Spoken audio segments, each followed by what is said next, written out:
இந்த 1000 காயை உரிக்கிறதுக்கு உங்ககிட்ட வெறும் 70 ரூபா இருந்தால் போதும்னு சொன்னால் நம்புவீங்களா? இந்த 1000 காயை உரிக்கிறதுக்கு இந்த ஒரு சாவி இருந்தால் போதும். இந்தியாவிலேயே அவ்வளோ ஏங்க, உலகத்திலேயே இந்த ப்ரைஸ் ரேஞ்சில் உங்களால் ஒரு மட்டை உரிக்கிற மிஷினை வாங்கவே முடியாதுங்க.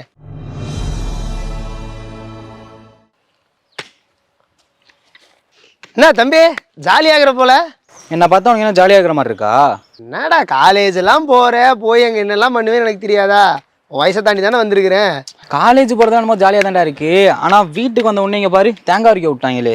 தேங்காய் தான்டா உரிக்க விட்டாங்க, அதுக்கு எதுக்குன்னா இவ்வளோ கோவப்படுற? கோவமா? ஏதோ 1-2 தேங்காய் உரிக்க பரவாயில்ல, இவ்வளோ தேங்காய் உரிக்க சொல்கிறாங்க. எங்கே நீ உரி பார்ப்போம் இதெல்லாம். இந்த 700 காயை நான் வெறும் 1 மணி நேரத்தில் உரிச்சிருவேன். 1 மணி நேரத்தில்? யாரு நீ? நான் உரிக்க மாட்டேன், ஆனால் நான் சொல்கிறவன் உரிப்பான்.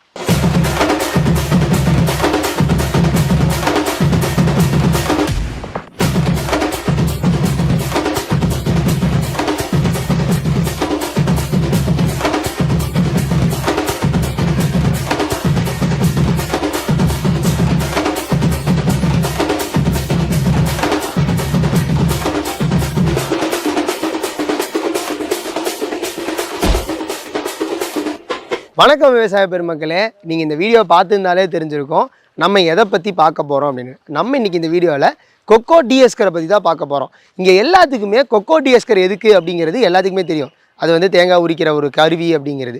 ஆனால் இன்றைக்கி இந்த வீடியோவில் நம்ம என்ன ஸ்பெஷலாக பார்க்க போகிறோம் அப்படின்னு பார்த்தீங்கன்னா, ஒரு நல்ல கொக்கோ டிஎஸ்கர் வாங்குறது எப்படி, வாங்குறதுக்கு முன்னாடி அதில் என்னெல்லாம் செக் பண்ணி பார்த்து வாங்கணும் அப்படிங்கிறத பற்றி தான் பார்க்க போகிறோம். ஸோ வீடியோவை ஸ்கிப் பண்ணாமல் ஃபுல்லாக பாருங்கள். ஃபஸ்ட்டு விஷயம், அவங்க என்ன மோட்டர் யூஸ் பண்ணியிருக்காங்க அப்படிங்கிறத பார்க்கணும். இப்போ நம்ம எம்டிஎம்மில் பார்த்துட்டிங்கன்னா 3 ஹெச்பியில் நாங்கள் மோட்டர் கொடுத்துருக்கோம், அதுவும் சிங்கிள் ஃபேஸில் தான் கொடுத்துருக்கோம். ஸோ இதுக்காக நீங்கள் 3 ஃபேஸ் லைன் வாங்கணும் அப்படிங்கிற அவசியம் கிடையாது. அது மட்டும் கிடையாதுங்க, இந்த மோட்ரு ஓன் மேனுஃபேக்சரிங் அப்படிங்கிறதுனால ப்ராப்பரான காப்பர் வைண்டிங் கொடுத்துருக்கோம். ஸோ அதனால மோட்டருக்கு லைஃப் ரொம்ப நாள் வரும். அடுத்தது செக் பண்ண வேண்டியது, அந்த மிஷினில் இன்ஜின் வச்சு ஓட்ட முடியுமா அப்படிங்கிறத நீங்கள் பார்க்கணும். இப்போ பல இடங்களில் வெறும் மோட்ரு மட்டும்தான் வருது, ஆனால் நம்ம எம்டிஎம்மில் மட்டும்தான் இன்ஜினையும் கொடுத்துக்கிட்டு இருக்கோம். ஸோ அதனால நீங்கள் கரண்ட்டே இல்லாத இடத்துலையும் கூட பெட்ரோல் ஊற்றி ஓட்டிக்க முடியும். அடுத்தது ரொம்ப ரொம்ப முக்கியம், இந்த இன்ஜின் வந்து செல்ஃப் ஸ்டார்ட் இன்ஜின் அப்படிங்கிறதுனால நீங்கள் ரீகால் இழுத்து கஷ்டப்படணும்னு அவசியமே கிடையாது. ஜஸ்ட்டு கீ வச்சே ஸ்டார்ட் பண்ணிட முடியும். நம்ம எம்டிஎம்மில் பார்த்துட்டிங்கன்னா TW63 அப்படிங்கிற கியர் பாக்ஸ் யூஸ் பண்ணியிருக்கோம். சரி, எதுக்காக இந்த கியர் பாக்ஸை ஸ்பெசிஃபிக்காக யூஸ் பண்ணியிருக்கோன்னு பார்த்துட்டிங்கன்னா, இது காம்பேக்ட் சைஸ் கூடவே பவர்ஃபுல்லான கியர் பாக்ஸுங்க. அதனால தேங்காய் உரிக்கிற போது உங்களுக்கு எந்த இடத்துலையும் வந்து லாக் ஆகிறது, சிக்கிறது, டக்குன்னு நின்று போகிறது, இந்த மாதிரி பிரச்சனையெல்லாம் இந்த கியர் பாக்ஸில் வராது. அப்படியே உங்களுக்கு டவுட்ஸ் இருந்தாலும் இந்த கியர் பாக்ஸை நீங்களே கூகுள் பண்ணி பாருங்கள், இது எந்த அளவுக்கு பவர்ஃபுல்லான கியர் பாக்ஸ்னு. உங்கள் எல்லாத்துக்கும் ஒரு சந்தேகம் இருக்கும், இப்போ மிஷின் ஓடிட்டு இருக்கும்போது கரண்ட் ஆஃப் ஆயிடுச்சுன்னா தேங்காய் சிக்கிக்குமே, அப்போ நான் என்ன பண்ணுறதுன்னு கேட்டிங்கன்னா, நீங்கள் கையை வச்சு எடுக்கணும்ல அவசியமே கிடையாதுங்க. இதில் ரிவர்ஸுக்குமே நாங்கள் ஆப்ஷன் கொடுத்துருக்கோம். ஸோ ரிவர்ஸ் சுவிட்சை நீங்கள் ஆன் பண்ணாலே போதும், ஆட்டோமேட்டிக்காக தேங்காய் வெளியே வந்துடும். மிஷின் அப்படின்னு பார்த்துக்கிட்டாலே கண்டிப்பாக லாங் டேர்மில் ஸ்பேர்ஸ் மாற்றுற மாதிரி தாங்க இருக்கும். ஸோ அப்படி மாற்றக்கூடிய 2 ஸ்பேர் என்னென்னு பார்த்துட்டிங்கன்னா, இந்த மிஷினில் பொதுவாகவே இந்த ஸ்பேரை மாற்றணும். அது என்ன ஸ்பேர்னு பார்த்தீங்கன்னா, ஃபஸ்ட்டு தேங்காய் விடக்கூடிய இந்த ரப்பர் நாங்கள் ரொம்ப ஹை குவாலிட்டியில் கொடுத்துருக்கோங்க. ஸோ அதனால் அவ்வளோ சீக்கிரத்தில் போகாது.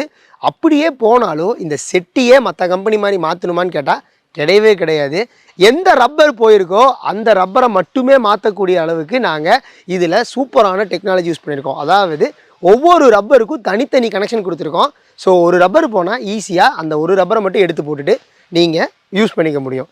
அடுத்தது பார்த்துட்டிங்கன்னா, தேங்காய் உரித்து வெளியே வரக்கூடிய அந்த கீராடு, இந்த கீராடு தான் தேங்காயை உரிக்கிறதுக்கு உபயோகமாக இருக்கும். ஸோ அந்த இடத்துல கண்டிப்பாக தேய்மானம் இருக்கும். ஸோ அந்த டைமில் ஒரு இடத்துல மட்டும் தேஞ்சிருச்சு அப்படின்னா நீங்கள் மொத்த செட்டையுமே மாற்றணுமான்னு கேட்டால் அதுவும் கிடையாது. இந்த கீராட்ஸுமே ஒவ்வொரு ராடையும் தனித்தனியாக நீங்கள் கழட்டி மாட்டிக்கிற மாதிரி தான் டிசைன் பண்ணியிருக்கோம். ஸோ அதனால ஸ்பேர் மாற்றும் போது பெரிய செலவு வருமா அப்படின்னு கேட்டிங்கன்னா கிடையவே கிடையாது. எதாக இருந்தாலுமே ஒரு 1000லேருந்து 2000 ரூபாக்குள்ளே முடிச்சுக்க முடியும். இது எல்லாமே வந்து நான் சொல்கிறது லாங் டேர்மில், அதாவது ஒரு 1 இயர் 1.5 இயர்ஸ் கழித்து தான் இந்த செலவே உங்களுக்கு வரும்.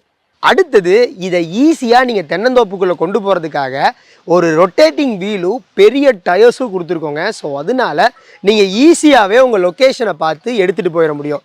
அப்போ உங்களுக்கு ஒரு டவுட்டு வரும், இவ்வளோ பெரிய மிஷினை எப்படி நான் தள்ளிட்டு போகிறதுன்னு கேட்டிங்கன்னா அதுதான் கிடையாது. இது ரொம்ப காம்பேக்டான சைஸில் செஞ்சுருக்கோங்க. அதாவது பார்த்துட்டிங்கன்னா, நம்ம வீட்டில் வாஷிங் மிஷின் இருக்கும் தெரியுங்களா, அந்த சைஸில் தான் நம்ம கொக்கோ டிஎஸ்கரே இருக்கும். ஸோ அதனால நீங்கள் ஈஸியாகவே இதை தள்ளிட்டு போயிட முடியும். ஓகே, உங்களுக்கு இன்னொரு டவுட் இருக்கும். நான் வந்து தேங்காய் எல்லாத்தையும் உரிச்சு முடிச்சிட்டேன், அடுத்த 3 மாதத்துக்கு இந்த மிஷின் ஓரத்தில் சும்மா தான் இருக்க போகுது, அப்போ கண்டிப்பாக துருப்பிடிக்குமா அப்படின்னு கேட்டிங்கன்னா கிடையவே கிடையாது. ஏன்னா நாங்கள் இதில் full and fully powder coating கொடுத்துருக்கிறதுனால உங்களுக்கு மிஷினில் துருப்பிடிக்கும் அப்படிங்கிற பயம் தேவையே இல்லைங்க. நீங்கள் மோட்டரில் இந்த மிஷின் மூலிமா தேங்காய் உரிக்கும் போது ஒரு காய்க்கு 7 பைசாவும், இன்ஜினில் உரிக்கும் போது அதாவது பெட்ரோல் இன்ஜினில் உரிக்கும் போது ஒரு காய்க்கு 15 பைசா தாங்க செலவாகும். அப்போ நீங்களே கணக்கு போட்டு பாருங்கள், ஒரு 1000 காய் எடுத்துட்டிங்கன்னா மோட்டரில் ஓட்டினீங்கன்னா வெறும் 70 ரூபா தான் செலவாகும். அதுவே நீங்கள் வந்து பெட்ரோல் இன்ஜினில் ஓட்டினீங்க அப்படின்னா வெறும் 150 ரூபா தாங்க செலவாகும். ஆனால் இதுவே நீங்கள் ஆளை கூப்பிட்டு பண்ணிங்கன்னா ஒரு காய்க்கு 1 ரூபா கேட்பாங்க. அப்போ 1000 காய் உரிக்கிறதுக்கு 1000 ரூபா. எத்தனை சதவீதம் உங்களுக்கு லாபத்தை தருது, கூடவே வந்து விலை கம்மியாக பண்ணிக்க முடியுதுன்னு பாருங்கள். ஸோ டைம் வேஸ்ட் பண்ணாதீங்க, டக்குன்னு கால் பண்ணுங்கள்.